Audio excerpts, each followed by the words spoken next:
નમસ્કાર મિત્રો, ફરી સ્વાગત છે આપણું. આજે આપણે વાત કરીશું ગુજરાતના મહત્વના સમાચાર વિશે, જે મિત્રો તમારે જાણવા ખૂબ જ જરૂરી છે. જેથી મિત્રો વિડીયોને છેલ્લે સુધી જોતા રહેજો. તો મિત્રો આજના વિડીયોમાં આપણે વાત કરીશું કે ખેડૂતો માટે બહુ મોટી ખુશ ખબર આવી રહી છે. નર્મદાના પાણી છોડવાને લઈને મોટા સમાચાર આવી રહ્યા છે. સાથે સાથે મિત્રો આપણે એ પણ જાણીશું કે ગુજરાતમાં વરસાદ ક્યારે આવશે તેને લઈને એક બહુ મોટી આગાહી આવી રહી છે.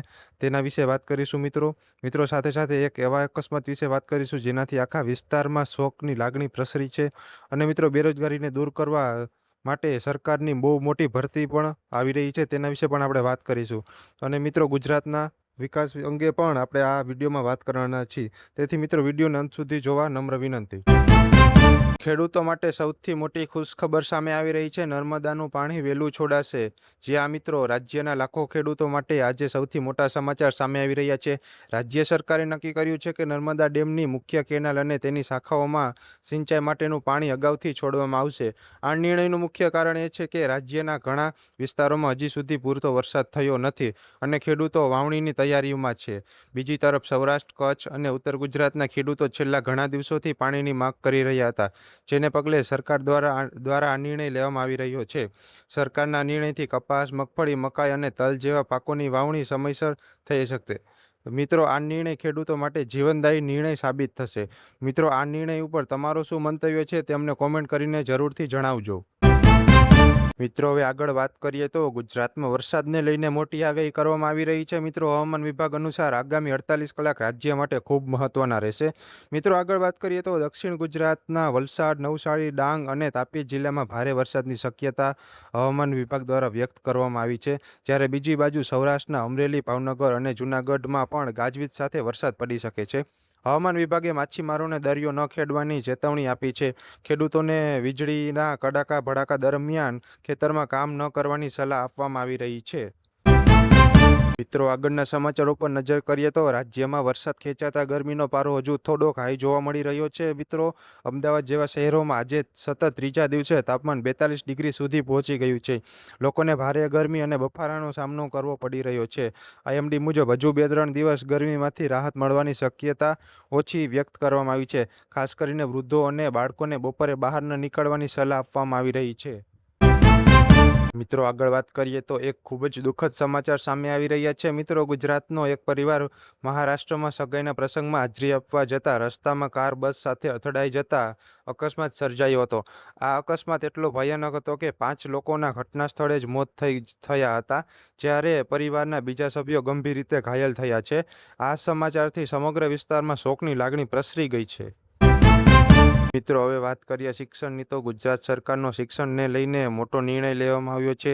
રાજ્યમાં શિક્ષકોની અછત દૂર કરવા માટે સરકારે જ્ઞાન સહાયકોના કરારને લંબાવવાનો નિર્ણય લીધો છે.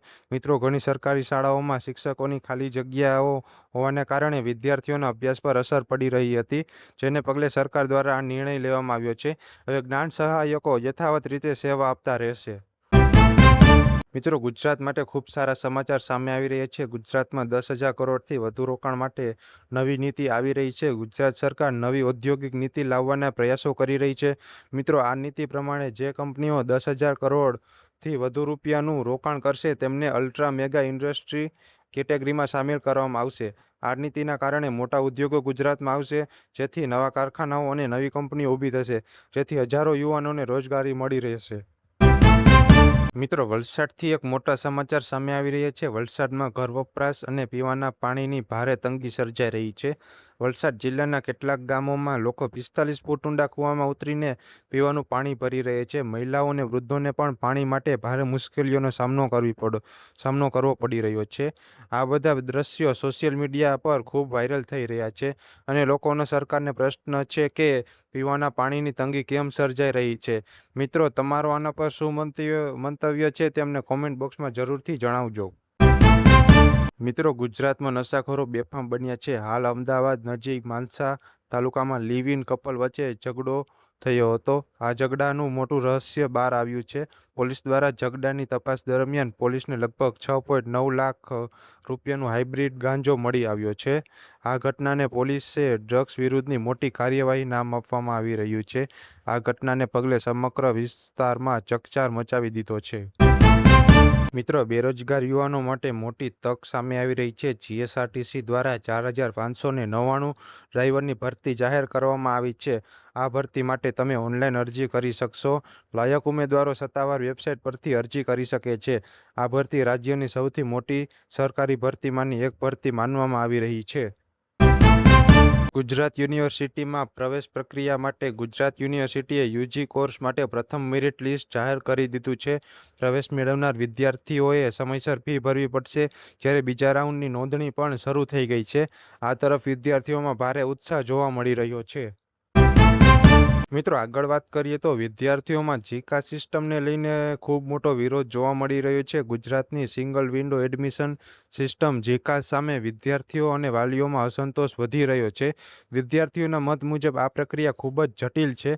ઘણા વિદ્યાર્થીઓને પ્રવેશ પ્રક્રિયા સમજવામાં મુશ્કેલી પડી રહી છે. વિદ્યાર્થીઓ અને વાલીઓને અપીલ છે કે પ્રક્રિયાને સરળ બનાવવામાં આવે.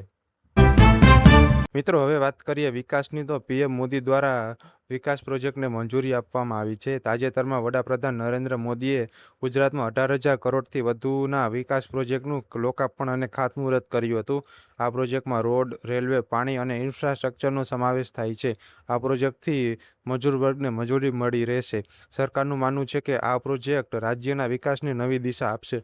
મિત્રો, આ વિકાસ પ્રોજેક્ટ ઉપર તમારો શું મંતવ્ય છે તે અમને કોમેન્ટ બોક્સમાં જરૂરથી જણાવજો. મિત્રો, હવે વાત કરીએ અકસ્માતની તો રાજ્યમાં છેલ્લા થોડાક સમયથી માર્ગ અકસ્માતના કેસમાં ધમધમ વધારો જોવા મળી રહ્યો છે.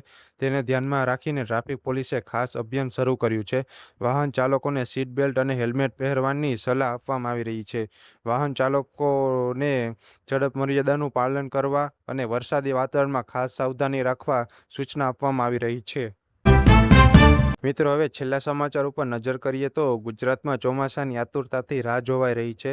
સમગ્ર ગુજરાતના ખેડૂતો અને સામાન્ય લોકો વરસાદની રાહ જોઈ રહ્યા છે.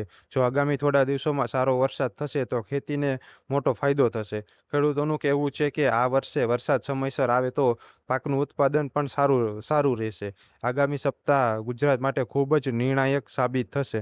મિત્રો, આ અંગે તમારો શું મત છે અને તમે આ વખતે શું વાવણી કરી રહ્યા છો તે અમને કોમેન્ટ બોક્સમાં જરૂરથી જણાવજો.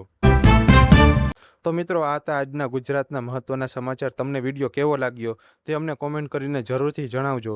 જો તમે રોજ ગુજરાતના મહત્વના અને તાજા સમાચાર જાણવા માંગતા હોય તો આ ચેનલ સબસ્ક્રાઈબ કરી દેજો અને નીચે બેલ આઇકન દબાવવાનું ભૂલતા નહીં. અને મિત્રો, આ વિડીયો તમારા 5 મિત્રો સાથે શેર કરી દેજો અને વિડીયોને એક લાઇક કરી દેજો. ફરી મળીશું મિત્રો આવા જ નવા સમાચાર સાથે. જય હિન્દ, જય જય ગરવી ગુજરાત.